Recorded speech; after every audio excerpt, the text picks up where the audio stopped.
When reading the early chapters of the Bible, one question stands out almost immediately: why do some of its characters live extraordinarily long lives? Adam is said to have lived over 900 years.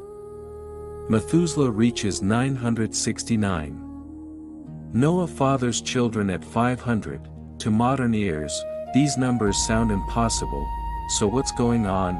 In this video, we explore the historical, cultural, scientific, and theological explanations, using critical reasoning every step of the way.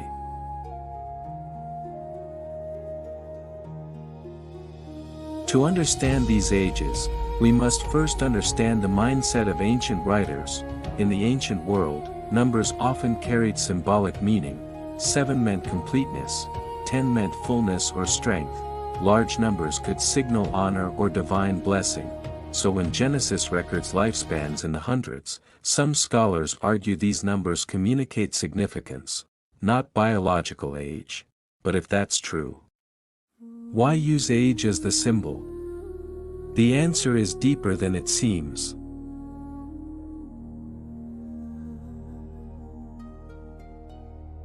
Long lifespans stretch the story from Adam to Abraham, forming a smooth narrative bridge. Some researchers have suggested that the term year in early Genesis might not refer to a solar year as we understand it today. Perhaps years once counted lunar cycles, seasonal harvests, or shorter time units that we can no longer reconstruct. Under such systems, a person's age could appear inflated when translated into our modern calendar. For example, if a year meant a single season, then 900 biblical years might translate to a far more realistic lifespan. But this theory runs into problems.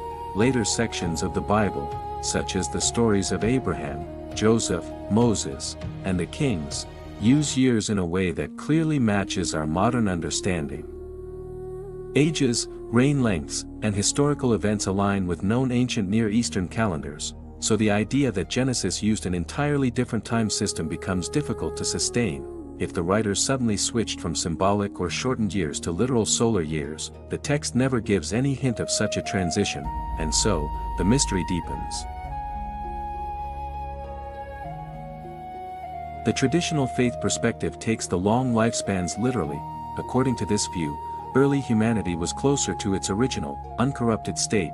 Their bodies were genetically stronger and the environment was more stable. After the flood, the world changed dramatically, leading to a rapid drop in lifespan, exactly what the genealogies show. This explanation cannot be scientifically proven, but it is consistent within a theological worldview. Scientifically, humans living 900 years seems impossible. DNA deteriorates, cells weaken, and disease accumulates with age. Nothing in modern biology supports living even 200 years. However, some scientists have wondered if early humans had far fewer genetic mutations, or if the environment was radically different. Could lifespan have been longer? There is no concrete evidence for this. Archaeology shows that ancient humans usually lived less than 40 years, so if the biblical ages were literal, they were extremely rare or belonged to a special group. Another explanation sees the ages as literary symbolism. They emphasize the extraordinary beginnings of humanity, the closeness of early humans to creation, and the gradual decline from paradise. In this view, the ages aren't meant to trick us, they're meant to teach us. They mark the transition from the mythic world to the historical world.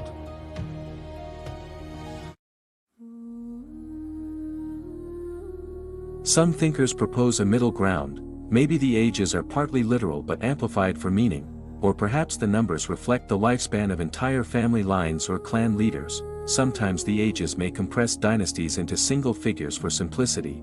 These hybrid theories try to respect both the spiritual message and the historical context.